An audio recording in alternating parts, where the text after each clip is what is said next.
রাজধানীর তুরাগ থানাধীন কামারপাড়া এলাকায় এসিড নিক্ষেপ করে ছিনতাইয়ের চাঞ্চল্যের ঘটনায় একজন পেশাদার দুর্ধর্ষ ছিনতাইকারীকে গ্রেপ্তার করেছে ডিএমপির তুরাগ থানা পুলিশ। গ্রেপ্তারকৃতের নাম নাইম ওরফে বাবু। ৪ ডিসেম্বর সন্ধ্যা ৬:৩০টায় ময়মনসিংহ সদর থানার চরদুর্লাভা গ্রাম থেকে তাকে গ্রেপ্তার করা হয়। ছিনতাইয়ের ঘটনাটি ঘটে গত ২১ নভেম্বর তুরাগ থানাধীন পুরাতন থানা রোডের তারা মার্কেট সংলগ্ন একটা বাসার নিকট। সেদিন আনুমানিক সকাল ১০ ঘটিকার সময় ভিকটিম সাথী রানী তার শিশু সন্তান বিজু রানী সহ তার ভাসুরের বাসায় যাচ্ছিলেন। এই সময় ঘটনাস্থলে হঠাৎ এক যুবক উপস্থিত হয় এবং তার নিকট থাকা একটা বোতল থেকে কিছু তরল সদৃশ বস্তু ছুঁড়ে মারে ভিকটিমের গায়ের উপরে।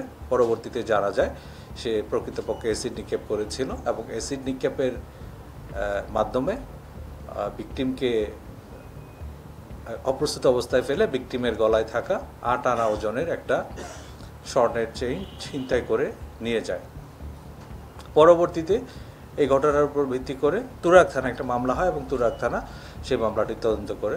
ঘটনা সংঘটিত হওয়ার সাথে সাথেই ভিকটিমের আর্তচিৎকারে আশেপাশের লোকজন ছুটে আসে এবং তাদেরকে উদ্ধার করে নিকটস্থ হাসপাতালে নিয়ে যায়। সেখান থেকে পরবর্তীতে বার্ন ইউনিটে তাদেরকে স্থানান্তর করা হয় এবং তাদের মুখমণ্ডলে ভিকটিমের মুখমণ্ডলে অ্যাসিডের নিক্ষেপের যে ঘটনা, এটা এতটাই ভয়াবহ ছিল তাকে আসলে এখন শনাক্ত করাই দুরূহ এবং এই ঘটনায় তার একটি চোখ পুরোপুরি এবং আর একটি চোখ আংশিক নষ্ট হয়ে যায়।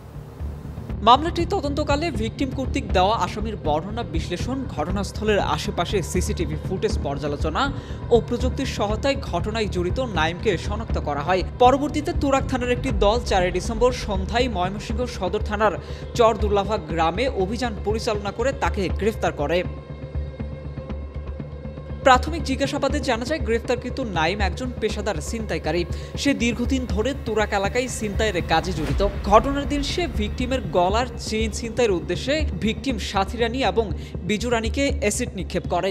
গ্রেফতারকৃত নাইমের বিরুদ্ধে আইনানুগ ব্যবস্থা প্রক্রিয়াধীন রয়েছে বলে জানিয়েছে ডিএমপি।